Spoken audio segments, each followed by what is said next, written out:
A Defensoria Pública do Estado entrou com uma ação pedindo que a Prefeitura aqui de Maceió pare de recolher de forma forçada os pertences de pessoas de situação de rua. Essa medida foi adotada depois de denúncias. A Mônica Hermílio vai explicar melhor essa situação para a gente quer saber os detalhes sobre tudo isso. Mônica, o que aconteceu? Aconteceram denúncias de que esses moradores em situação de rua estavam sendo retirados do local e os seus pertences também sendo levados para um depósito. Foi isso que aconteceu e por isso que o Ministério Público fez essa recomendação? Exatamente isso, Wilson.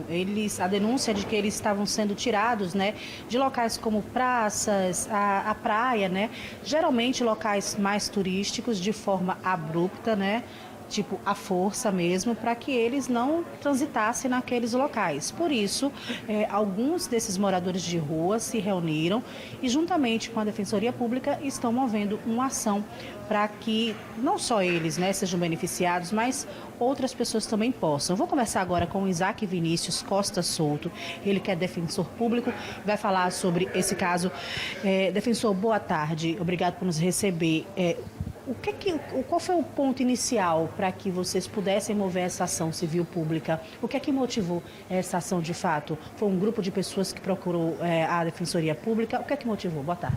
Boa tarde a todos. Essa ação foi motivada depois de uma visita a um serviço muito importante aqui em Maceió, que é o consultório na rua, vinculado à Secretaria Municipal de Saúde. Acompanhamos um trabalho noturno dessa equipe e fomos reclamados dessa situação que aconteceu em dezembro do ano passado. Foi a primeira que a gente teve notícia, apesar de já ter havido outras, de que o município estava retirando de maneira forçada os bens, os pertences, os poucos e parcos pertences das pessoas em situação de rua, inclusive determinando que elas desocupassem a área da orla e ali da praça Marcílio Dias principalmente. Recentemente ouvimos e recebemos novas reclamações, denúncias em torno da Praça Sinimbu, que também havia uma ordem para que as pessoas não ficassem mais na praça e naquele momento foi retirado pertences, colchões, espumas, até documentos das pessoas e aí para evitar essa prática nós tomamos essa providência. Há registros da retirada de forma violenta dessas pessoas desses locais?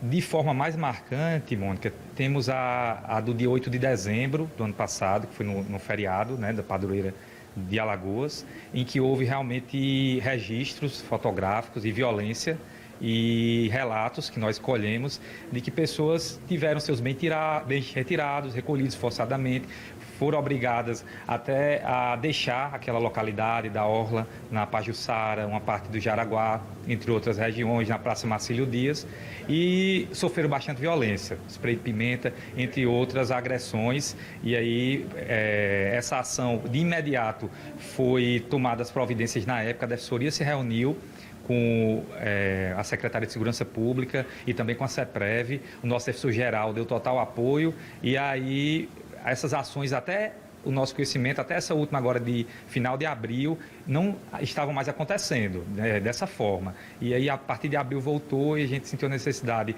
de entrar com essa demanda judicial. Defensor, o que é que essa ação vai pedir exatamente e o que é que acontece a partir de agora?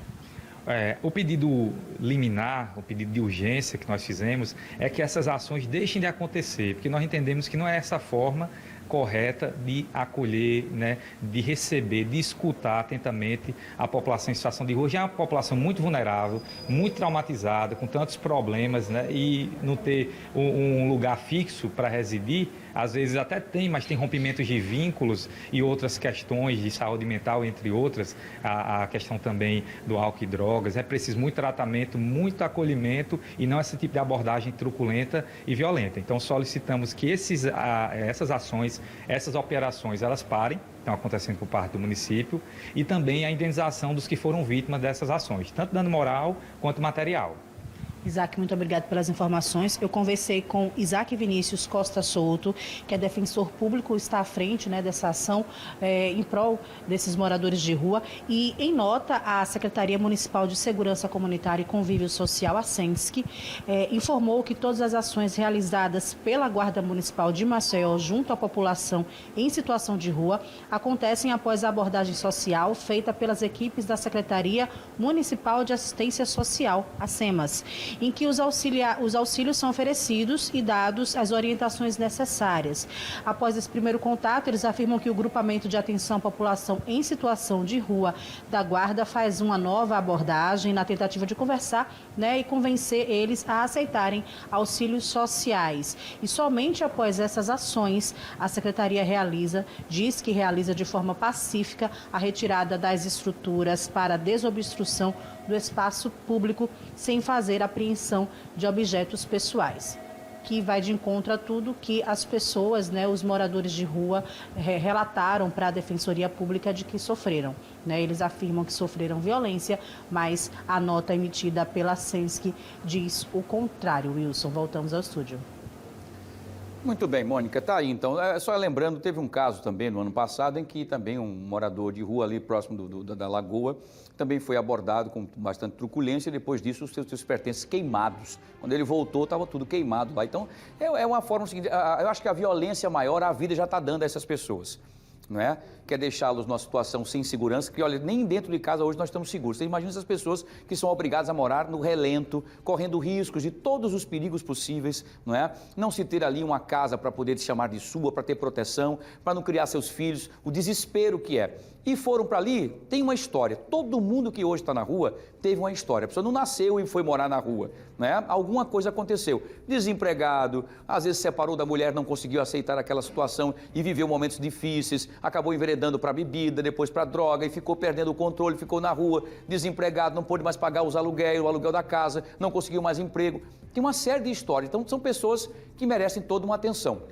Eu concordo com a abordagem e é importante que a Prefeitura faça essa abordagem, que é o consultório de rua, que é para saber sobre saúde, né, sobre a questão de crianças e outras coisas mais naquela situação de rua ali, é importante. Mas se vai retirar, retira para se colocar no lugar. E os pertences dessas pessoas que conquistam, né, Mônica, com tanto sacrifício, as poucas coisas que eles conseguem recolher ou que recebem de doação, para ter um pouquinho de conforto, se é que a gente pode chamar de conforto, uma pessoa dormir com um colchão no meio da rua, ao relento, ao sol e às intempéries do dia a dia. Difícil. Muito bem, vamos continuar acompanhando, tentando que todos entrem no entendimento, porque no final de tudo isso o objetivo é o melhor para quem está precisando de todo o apoio da sociedade, principalmente das instituições. Obrigado, Mônica. Agradeço também ao defensor Isaac Vinícius pela participação com a gente, tá? É difícil, viu, gente? É muito complicado mesmo. Não é fácil, só sabe quem está vivendo essa situação. Pra vocês terem ideia, eu conheço pessoas que tinham uma vida razoável, boa, tranquila, e de repente perdeu o emprego. E eles foram obrigados a morar na rua porque não tinham ninguém. Ele era o pai, ele que trabalhava, ele perdeu o emprego, ela trabalhava na casa de família também, perdeu o emprego e ficou com os 2 filhos.